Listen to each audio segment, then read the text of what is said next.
And a very pleasant good evening, ladies and gentlemen, and welcome to this edition of Tornado Talk. We're here every Monday night where we talk all things Brevard College athletics, and glad you're able to join us on this Monday night here on Facebook Live. If you're tuning in live, this program will also be available via replay on YouTube and also the podcast version on SoundCloud. This is an interactive show, so if you have questions for tonight's guest or just want to leave a comment as part of NATO Nation, be sure to comment on the Facebook Live comment section and we'll try to get to you. And very happy to have with us tonight the men's basketball staff at Brevard College as we have our summer edition, our special summer edition of men's basketball for Tornado Talk tonight, and joined by head men's basketball coach Lee Burgess. Coach Burgess, thanks for joining the program. Yeah, Phil, I'm glad to be here. I appreciate the invite and looking forward to the evening. Yeah, great to talk some hoops here in July. And also with us, assistant coach Miles Leathers. Coach Leathers, thanks for joining the show. Thanks for having me, Phil. I appreciate it. I look forward to it. Well, it's great to have you guys on the program this evening. And do want to, before we kind of get into a review of last season and so forth, just kind of check in with each of you, as far as how it's going this offseason. Obviously, sort of unusual times for all of us in college athletics. The spring semester finished with online classes. Thankfully, on the basketball side of things, we're able to complete that 2019-20 season that we're going to get into a bunch on this show. But do just want to kind of check in with both of you and see how everything's going. Coach Burgess, we'll start with you. I know you and your family are here locally in Brevard, North Carolina. Everything well? Yeah, everything is good right now. My kids finished out their school year fine. We just got back from a week of vacation, which was great, seeing my family down in Alabama. So yeah, we're good. We're healthy. Our kiddos were starting to get a little stir crazy in the house towards the end of the spring, but pushed them across the finish line with their school, and now we're just enjoying summer in the mountains. And Coach Leathers, I've been fortunate enough to be able to see you from time to time here around the Boshamer Gymnasium. I know you've been hot on the recruiting trail. Everything well with you?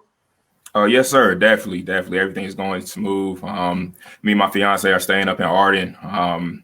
It's not too far from campus, so anytime I need to make it to work, everything as far as going to work is good. About 20, 25-minute drive. Family's doing really well. Mother, father, sister, everybody's fine. I had a friend come up here this past weekend, so it was good to see him, and everything's good, man. I'm happy. Good to hear. Well, appreciate you guys kind of giving a little check-in there. Well, I mentioned the 2019-2020 season, and there were some highlights I do want to go over and kind of refresh the memory of NATO Nation, some of these big moments of last season. And I do want to start with one that actually on the road in Atlanta, Georgia, and I feel like this was a bit of a springboard. December 30th, a 67-64 win over host Oglethorpe at the Holiday Inn Express Classic. A lot of NATO Nation might not have been able to see that matchup on the stream, and it was close to the New Year's Eve holiday and everything, but I know that was a big win for the team to kind of go into the new year on a high note. Start with you, Coach Burgess. Do you recall that trip to Atlanta? I'm sure you do, and that was indeed a big win over the host Oglethorpe. It was a huge win. I mean, at that point, we were scratching and clawing to get any win we could. We didn't have a great start to the year. Lost some close games, lost some games that we really felt like we should have won. And then the first game at that Oglethorpe Classic, we lost to Barry at the buzzer. Barry, had a very good year, and we played very well. Then lost at the buzzer, so we have to turn around the next night and play the host team, Oglethorpe, who is a good team in their own right, playing on their home floor. They were coming off of that they had won their game the night before, and a game I didn't feel like we played particularly great, especially in the first half. But again, we were scratching and clawing for any win that we could possibly get. We were able to fight through it, and I believe it was an overtime game. I think, if I'm remembering right. So, yeah, great win, and certainly we had much more success in the second half of the season than we did in the first half of the season, and that game, yeah, definitely could potentially have been a springboard for us for sure. Coach Leathers, I'm sure you remember that trip to Atlanta as well. Kind of the team came together in a lot of ways, it sounds like, during that Holiday Inn Express Classic. Oh, yes, sir. Definitely, definitely. I was extremely proud of the way that we played once we went down to Atlanta. Like Coach Burgess said, we had a really competitive game against Barry. That Barry team was a really good player. The guy that actually scored the game-winning basket on us, he's a really good player, all-league player, 1,000-point scorer. So they ran a pretty good set to get him the ball on the block, and he ended up scoring the game winner on it. So that was a tough pill for us to swallow. But the very next day, you got to turn around and play a really good Oglethorpe team on their home floor. So we fought, we played well down the stretch, and we ended up getting a big-time win in that last game of the Classic. So, yeah, definitely proud of the guys. We turned the page into the new year, January of 2020, a 83-79 win over NC Wesleyan at the Boschmer Gymnasium on January 5th. And another highlight worth mentioning, a big road win at Huntington in Montgomery, Alabama, 83-81 on January 24th. And then a big moment at the Boschmer Gymnasium, a win over Maryville, 67-63. I recall a play late in that game when senior Damari Hopper was able to break up a pass to kind of seal that victory. And I know a real gratifying win. Coach Burgess, I remember talking to you after that one and just how proud you were of the way the team put together that effort. Yeah, Maryville is traditionally the kingpin in our conference. I mean, you go to their gym and play them there, and it is banner after banner after banner after banner that they have hung from the ceiling there.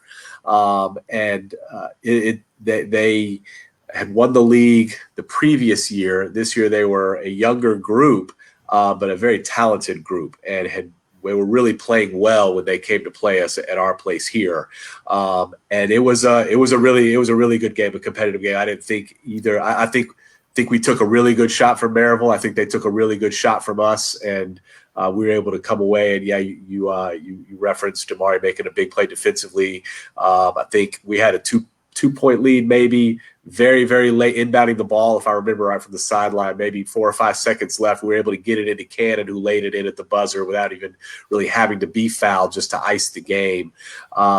It was a really, really good game, and we've had some good ones with Maryville at our place. 3 years ago, it hit a buzzer, hit a three at the buzzer to win by 1, and then this last year, winning another close. We've had some good ones here, and with a program as tradition rich as Maryville, it is always good to get a win against them because they are a very, very strong program. I've contended, Coach, and love to hear your thoughts on this, as Brevard is a relative newcomer in the USA South Conference, that Maryville may be a budding rivalry of sorts across all sports. There was some excitement on the soccer field this past season with the Tornadoes actually coming up on the winning end against the conference reigning champions Maryville, and then also on the football field, the big homecoming game, and another big win for Brevard. But it just seems like some real competitive matchups, and geographically not all that far. Could I be onto something here as far as Maryville a good rival for Brevard? I think the proximity certainly lends itself to that. We're not that far away. I would love for our basketball team to consider Maryville a rival, because if that's the case, our program is elevating to the place where Maryville's already is. And so that would be great. I don't know that we're there yet. We've played some close ones here and won some. I have not won at their place yet, but have won a couple times here at our place. And so anytime there's a rivalry, you got to be able to win some, and we have won some. So we're doing that. But I do think our program, hopefully here soon, is going to be taking some steps forward to put us in that category where Maryville sees us as a threat. They consider us a rival, and yeah, I would be thrilled with that. Couple more highlights worth mentioning for this past season: 75-69 win over Covenant. That was a big one. And then the one that pretty much everybody remembers, I was talking to our producer tonight, Patrick Hall, who handled the play-by-play for this one, and he was recalling the wild atmosphere in the Bosch. Senior Day on February 22nd, an 84-80 overtime win over Huntington. The Tornadoes stormed back from a 15-point deficit in the second half to send the game into overtime and then put it away in OT. Coach Leathers, we'll start with you on this one. That Senior Day win over Huntington, huge win for the team. What memory comes back to you when I mention that game? Just the fact that our guys just played so hard and just had so much resiliency. Like you said, we got down like 15 points in the second half, and it was looking bad for us for a second. But the guys fought hard. Our seniors played extremely well, man. I'm extremely proud of those guys and just what they did, and just being able to go out with a bang. Q played a really, really strong game. Levi came on strong down the stretch of that game. Hop had probably one of the most spectacular blocks I've ever seen in my life to save the game. Huntington actually drew up a really good set to get them a wide open layup in the regulation, and Hop came out of nowhere and just blocked it off the backboard to save the game, and we ended up winning in overtime. So I'm extremely proud of those three guys, and just the way that our team fought and just show resiliency in that senior game. It was really something that I'm extremely proud of. I know Coach Burgess is proud of, and just the whole basketball program in general is just proud of. So, yeah, definitely. Yeah, some of the stats from that game for those three seniors: Damari Hopper, 11 points, 6 rebounds, 3 steals. You mentioned the electric block as well. Gaddafi Turner, career-high 20 points. They all came in second half.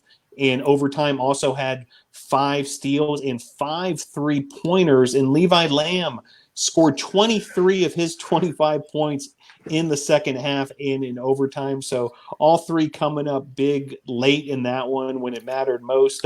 Coach Burgess, what an exclamation point for the end of the season on Senior Day for a terrific trio of seniors for the Tornadoes. Yeah, our senior class was an extremely close group with each other. Those three guys will be friends for life. And a very, very close group. And, I think that it was a fitting way for their last game to go. I think that they certainly willed us to that win. Hugh had his best game of his career in that game. Miles is exactly right with Hop's defensive play of the game to save the game at the end of regulation. And then, Levi was steady for us the whole year. But we needed him to make big shots against Huntington, and he did. He stepped up and made them. Q made some big shots too. So, those three guys really, really stepped up in that game. There was not a lot of panic, throughout the game, even though we were down, like you said, double digits. There was not a lot of panic there. We'd been in that position before and had overcome mountains like that before. But just to have that resolve to go do it, and we certainly had supporting cast guys come along and help in that victory. But it really stands out to me that those three guys really, really played well in what is their last game in a Brevard uniform, really willing us to that win. Yeah, the overtime win over Huntington, season sweep over Huntington as well. And those three seniors, they're in the record books now and pretty high up the list, all of them. Damari Hopper, now in the top 5 in career steals. Levi Lamb now owns the Brevard College NCAA era for career 3-pointers. He also eclipsed the 1,000 career point mark this season. And Gaddafi Turner also in the top 5 in steals. So those three, made some marks on those record books. And anything to add, Coach Leathers, to what Coach Burgess had to say about those three seniors? Oh man, those guys were just a joy to coach. They really made my transition from the high school to the college level extremely easy. They definitely embraced me, and I love those guys, and I just love what they brought to our team. I know those guys, they're just a special group, man, just a special group that will, go down in the record books, and, I'm extremely proud of everything that they brought to our program.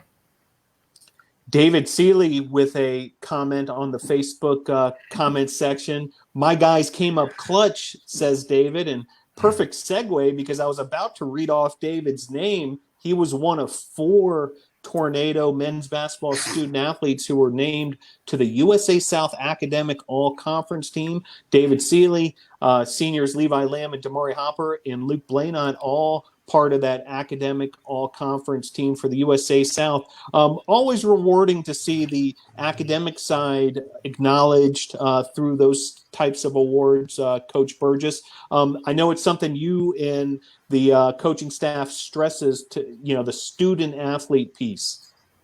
Yeah, it is. And I mean, we had our highest team GPA last semester that we've had during my 8 years here at the college. And so definitely proud of the guys for that. I don't think that Miles and I can take much credit for that. We certainly try to recruit the right guys. We certainly try to put them on the right path. And things like that, but those guys are the ones doing the work, so they get all the credit for that. But I am very proud of them for what they were able to do in the classroom. We haven't quite got to, we want to get to a 3.0 GPA team. We are very, very close. Not quite there yet, but took another small step forward in the spring. So we're almost there. Just really proud of our guys for the work they put in, and I think some of the credit can certainly go to Kalen Johnson and Miles for who they are recruiting to bring into the program, because we want to recruit guys who certainly value the importance of their education. And I think we've got guys that are doing that, and hopefully they are continuing to bring. Very good. And Coach Burgess mentioned the recruiting side of things, and Coach Leathers, I'll let you handle this one. Recruiting's kind of two-part. There's the student athlete looking at the college and trying to find the right fit for his or her needs, but also you from the coaching side of things and knowing your program, looking for a certain type of student athlete. What are you looking for when you're trying to find a future Tornado? Yeah, so the first thing we're looking for is definitely guys who just are really, really hardworking. Really hardworking, really high character guys. I think that's the main thing that we kind of look to kind of bring into the program. You don't want to bring in a talented knucklehead. You don't want to bring a guy who can score 30 points, but they're not going to do the right things off the court. So, just high character and hardworking guys. That's the main thing that we're kind of looking for. The next thing is just versatile guys, guys that can guard multiple positions, guys that can, do multiple things with the ball, guys who can put the ball on the floor, who can score out of the post, who can knock down shots, handle the ball. So those are kind of the things that we kind of look for when it comes to recruiting. And, we're definitely working, we're definitely working on the recruitment trail. And Coach Burgess, I know you all have put together a compelling class heading into this upcoming season. Can you kind of let NATO Nation know a bit, what we can expect on the Boshamer Gymnasium floor this year from this year's team?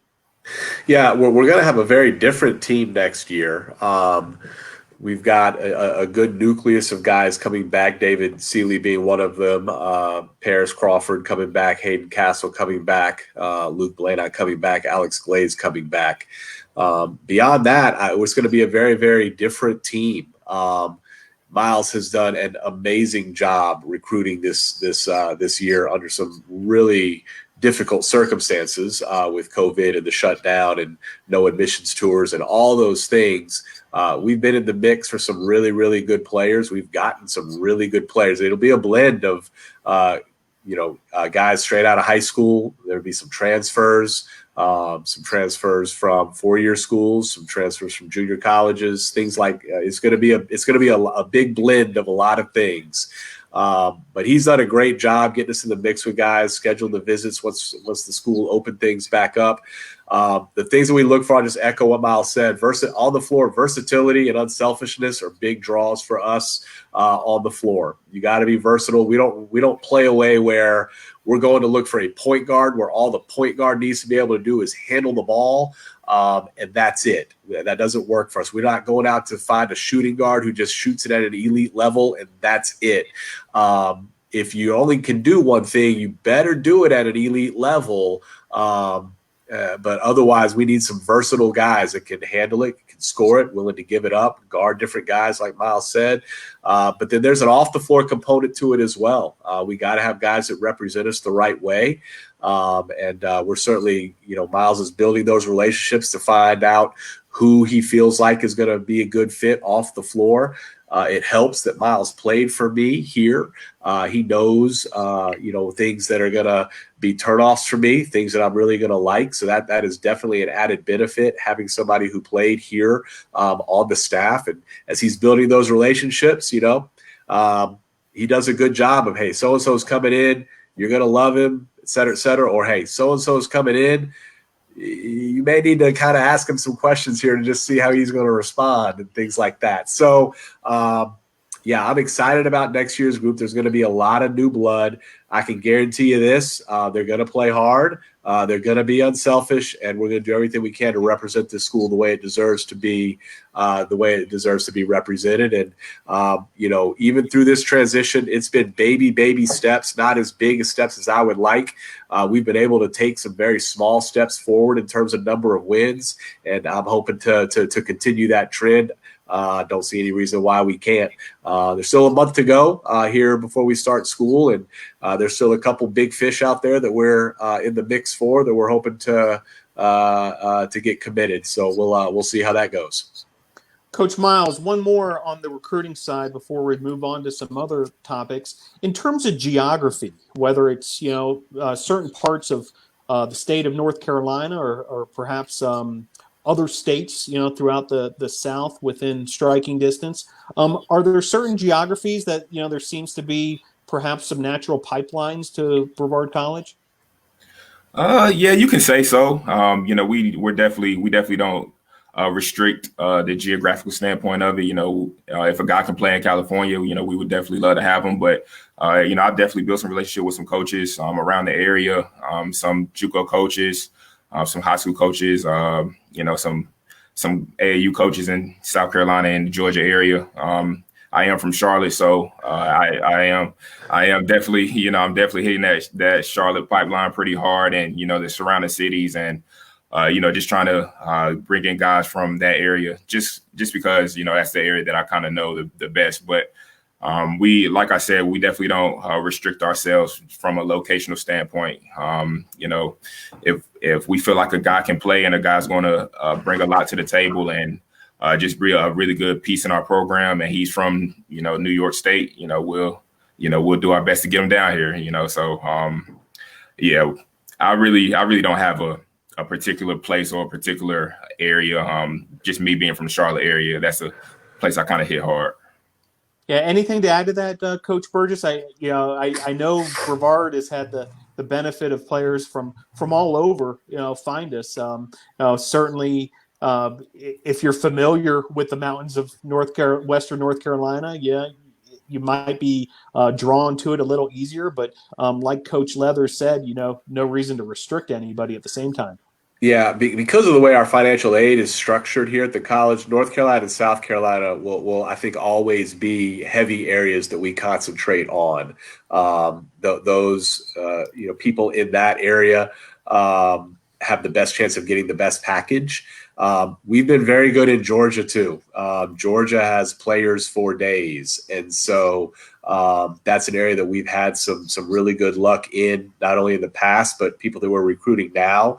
Georgia's been good to us. So, we're not going to restrict ourselves anywhere, but obviously it's a lot easier to hop in a car and go see a kid in North Carolina, South Carolina, or North Georgia than it is to go see a kid over in Texas, obviously. So the easier it is for us to go see somebody, that's better. And just with our financial aid structure here at the college, North Carolina, South Carolina will always be the areas that we pay special attention to. Very good. Coach Miles, question here on the graphic from Director of Athletics, Myranda Nash. Miles, what was the hardest adjustment coming into the coaching world your first year as a college coach? As Coach Burgess mentioned, you're an alumnus of Brevard College, had a prolific playing career here, but first year as a college coach, now in the books. What was your hardest adjustment? Yeah, I would say the hardest thing or the thing that you're most concerned about going into just a new job or, just a new environment. It's just having the guys just embrace you. I think, like I said earlier, I think the seniors really did a good job of just really taking me, embracing me, and just being a really good source for a kind of guidance in a sense. I know I actually graduated the year after the seniors came in. So, I knew a little bit about those guys before I got the job. They knew a little bit about me before I got the job. And, just having guys embrace you and just coming into a new environment, that's definitely was a challenge for me. And like I said, I thank those guys for just embracing me when the seniors are really embracing you, and really just happy to have you. Everybody else kind of trickles in line. So, I was happy about that. And that was a challenge coming in, just having the guys embrace you and just kind of building that relationship. That's definitely something that I really wanted to just do a good job of. Yeah. Before we move on, Phil, for the recruiting piece, for basketball, July, this is a big recruiting month under ordinary circumstances for college basketball. This is when a lot of the AAU tournaments are going on. It's not abnormal for college coaches to spend more nights in a hotel than they do in their bed in the month of July, just because they're gone on the road so much. That's going to look different this year because of the Division I. I believe Division II has extended the dead period all the way out till September. And so a lot of those events have been canceled. And so it's a very different month for me. Miles was hired after July last year, so he didn't experience this. And, that's going to be something that he'll hopefully get to do next summer, have an ordinary July. He's done great recruiting under the other circumstances. But it's going to be a little bit different as we build. This is when we would be building our list for people that would be seniors in high school coming up. This is when we would be building that list right now of people that we want to recruit. So it'll be a little bit different moving forward. We'll have to make sure that we, have a good list going. But yeah, it is. Since I know we're moving away from recruiting here in just a minute. The July recruiting part for college basketball is very different this year than any of my other 18 years in college basketball. So it's an adjustment for me for sure. Appreciate you explaining that to our audience, Coach. Got a question here from James Hannes, and great to hear from Mr. Hannes, a big supporter of Brevard College basketball and does a lot of great work on the scores table as an official scorer. Any impactful rule changes for the upcoming season? Yeah, Jim, they're going to make all official scorers write with their left hand or their offhand. So anytime that you're logging the fouls or, the twos or the threes, you got to do it with your offhand. So sorry about that. Actually, no, there's no major ones. They were going to implement Division II and Division III's, their 3-point line be moved back for this upcoming season. Division I had it in place for the last season. With COVID, they have decided to extend that out another year. So we will stay with our 3-point line that we had last year for this next year. And then the following year, we'll have the same 3-point line as the Division I schools have. I think they were doing that because of cost. People were having to obviously put new paint down on courts and stuff like that. And to help mitigate some of the financial strain people were feeling with the virus, they decided to extend that out another year. So I'm just going over in my head. I can't think of any significant ones that come to mind right now. Another comment here from John Reed. Russell says hello. He misses the guys and is looking forward to next season. Mr. Reed referring to Russell McKay, the honorary tornado from Team Impact, a great part of the team these last 2 seasons. A special, partnership between Russell and the team. You're really part of the team by this time. I'd love to hear from both of you, whatever message you might want to pass on to honorary tornado Russell McKay. Yeah, first of all, just hello, Russell. I hope he's listening. But if not, hello to John and Luann. Yeah, I certainly miss Russell too. And anytime he shows up to a game, that our guys' faces light up. Hayden will still be around to say hello. I know Hayden and Russell have a very, very close relationship, and then we're going to have a whole lot of new guys for Russell to get to know, and for them to get to know Russell. But that relationship has certainly been. I know it's been beneficial for us. I think and hope it's been beneficial for Russell, but I know that it's been beneficial for us. So he's been with us for a couple of years now, and feel like he's going to be with us for many, many years to come, which we're excited about. Miles, you got a shout out for Russell as well? Oh yeah, man! Shout out to Russell, man. Russell was awesome. He was definitely an energizer for us. My best memory of Russell was when he made that jump shot in the tornado tip off. Man, everybody went crazy. The whole gym went crazy. That was awesome stuff, man. Russell's a great kid, and we definitely looking forward to having him next year. And folks, check out www.teamimpact.org. That was the organization that matched up Russell McKay with the Tornadoes. And great to hear from Russell and John and the whole gang there. A note there from the Castle family as well, that they're excited about the season, ready to get on the road to cheer on NATO Nation. Thank you, Angela Castle, for chiming in there. And hey, it's great to have the fan base that we do. The Bosch creates quite the environment, but also on the road, I know we get some fans depending on the geography, but from time to time, love to hear from each of you how perhaps that fan involvement, how that actually can affect things on the court. Yeah, I mean, first of all, I mean, for home games, I mean, our gym is great for the crowds that we get. It's a smaller gym; it holds noise really, really well. So it can be a nice home court advantage for us when we get people in there making noise. On the road, I just think it provides a level of comfort. When you're going into an environment that you're not really used to, and obviously in league play, you get a little bit more comfortable with the places that you've been before, but. Joe and Angela are staples on the road. They're just about everywhere. And then we get some other we get some great turnouts too from other parents as well. And it just provides a level of comfort, I believe. Russell travels too. Russell will show up at away games, which is great. And I just think it puts our guys more at ease. The more familiar faces they see and can be around, it just helps loosen them up a little bit. The other big piece of news as we head into the 2020-2021 season, Brevard College now officially active NCAA Division III members. What that means is across all NCAA sports for the Tornadoes, they will have the opportunity to compete in USA South Conference championships, also eligible now for NCAA postseason tournaments. And the student athletes will be eligible for all the NCAA awards and so forth. Coach Burgess, big news for the entire athletic program and certainly for the men's basketball team as well. It's huge news. We announced this transition 5 years ago.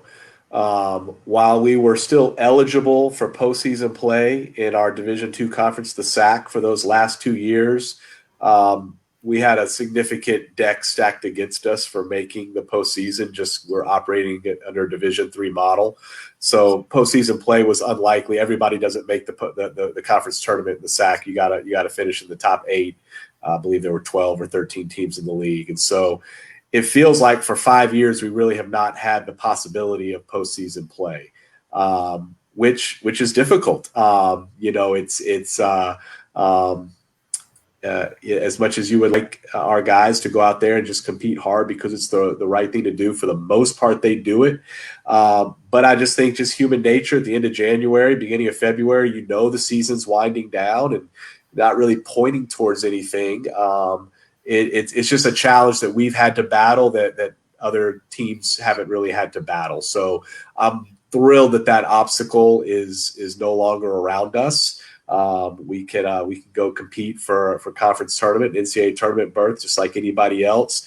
It's been a long process. A lot of really hard work has gone into it with the admin team here at the college, which has done a great job getting us through it even in a year earlier than what was originally anticipated. So very thankful for that. And just glad we work with people who do their jobs really, really well to help that happen. But I know that Miles's buddy, Coach TJ there, has thrown out a question. What are you looking forward to this upcoming season most? That's it. It's looking forward to go competing for conference tournament berths and having that hurdle taken out of our way.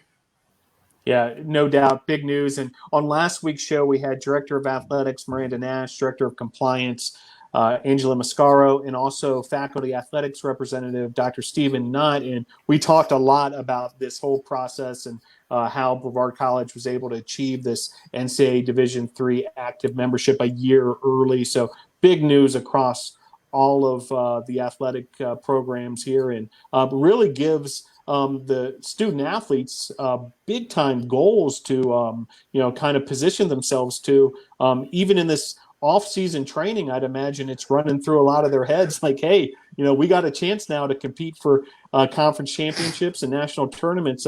Coach Leathers, are you hearing that sort of thing from the student athletes, that they're excited about this new opportunity? Oh, yes, sir. Definitely. Guys always want to compete for championships. Guys always want to make a postseason run. Coaches want to make a postseason run as well. So, that's something we're definitely looking forward to. And, with this new group that we have coming in, I think we're going to be hungry and we're going to be ready to make a push to kind of, get to the postseason and, make a run in the postseason. So that's something we're all excited about. Very good. Well, we're giving each team an opportunity this summer to have one of these special editions. And one of the topics we're always touching on is team culture, within each team, and, kind of what you guys are all about, both on the court, but also off the court, and kind of what keeps you ticking. Coach Burgess, when I mentioned team culture, and perhaps there's a slogan, a motto, or just, kind of a general philosophy in Brevard College men's basketball, what comes to mind? Yeah, I think we're always striving for improvement in all areas of our life. We don't ever want to be complacent with where we are. We're not perfect, and so there's always areas to improve, whether that be athletically, on the court, academically, socially, whatever it is. I think we keep that big picture of just striving to better ourselves every day. I think that's at the heart of who we are. There's obviously little core values that we have: humility, perseverance, selflessness, thankfulness, and ownership. Those are our 5 core values in our program that kind of help us be great teammates. We try to be great teammates, but the overarching umbrella around us is just constant improvement, and we don't want that to be limited to just basketball. It's not just an athletic thing. We want to win games. We want to improve as players. We want to graduate. We want to be great in the classroom. We want to be productive citizens in our society. And Coach Leathers, as an alum of Brevard College and a standout men's basketball player, when you think back, kind of on your experience, and you try to pass that on to today's student athletes, what makes Brevard College special? Oh, it's so much, man. It's so much that makes the college special. I think the academic side is definitely definitely something that separates us. When you come here, you'll definitely receive a first-class education.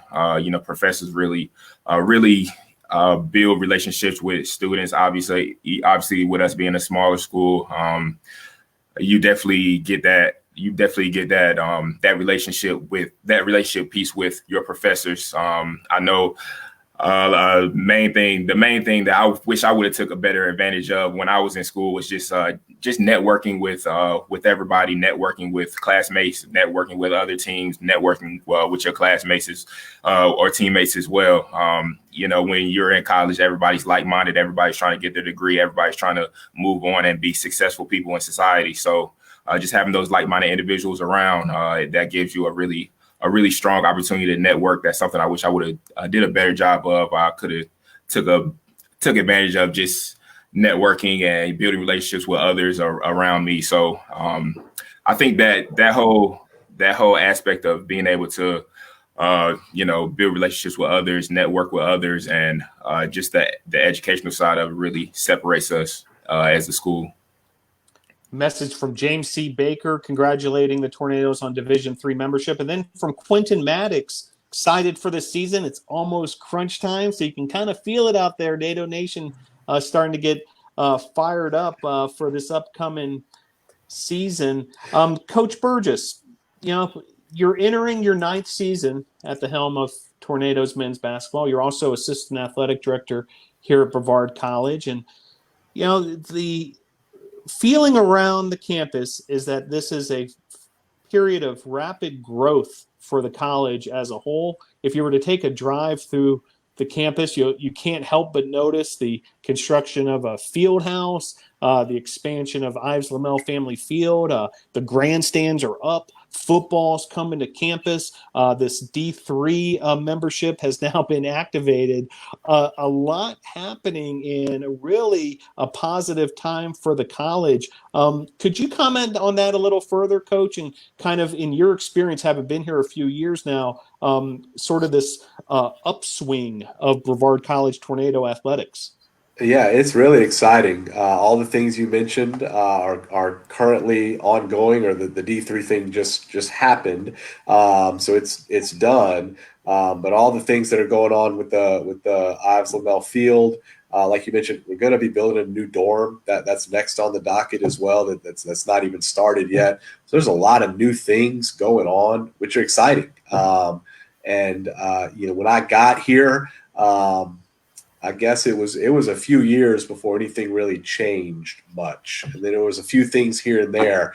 We made the move to D3 to put us in a little more stable position from a financial standpoint as an institution. I think those things have paid off. And now we're starting to see the fruits of those short-term pains. The enrollment numbers are looking good right now. We're just going to cross our fingers here in a month and just push all those guys across the finish line to get them here. But there's a lot of exciting things going on. And anytime you see that kind of growth and that kind of momentum, you want to be a part of it. And especially having been here 8 years and, gone through some periods where there wasn't that growth and some short-term pains, but knowing what was on the other side, being here to be a part of those exciting times is it makes it worth it. Exciting times to be a Tornado, no doubt. Coach Leathers, before I let you go, any final words to our audience, perhaps a message you may want to pass along to any future Tornadoes who may be tuning into this program? Oh, man. Shout out to everybody for tuning in. And I really appreciate everybody supporting our program. And for any future Tornadoes that are tuning in, just be ready to come in and work next year. I think it's going to be a really good season. And Coach Burgess and myself are excited. That's assistant coach Miles Leathers heading into his 2nd season as assistant men's basketball coach at Brevard College. And followers of men's basketball at Brevard College may remember Miles as a student athlete, the only player in school history to surpass the marks of 1,000 points, 500 rebounds, 250 assists, and 100 steals, and an alum of Brevard College. Coach Leathers, thanks for joining the program. Thank you, Phil. I definitely appreciate you. And Coach Burgess, will leave the final word for you. Any final messages to NATO Nation as we wrap up this special edition of Tornado Talk? This was fun. This 45 minutes that we spent here. I appreciate all the comments and I know most of the people that commented, and so it was fun to interact with them. Thanks for tuning in. Thanks for your support. We had some future players comment, and some parents, and that was a lot of fun. So I appreciate you having us on, Phil.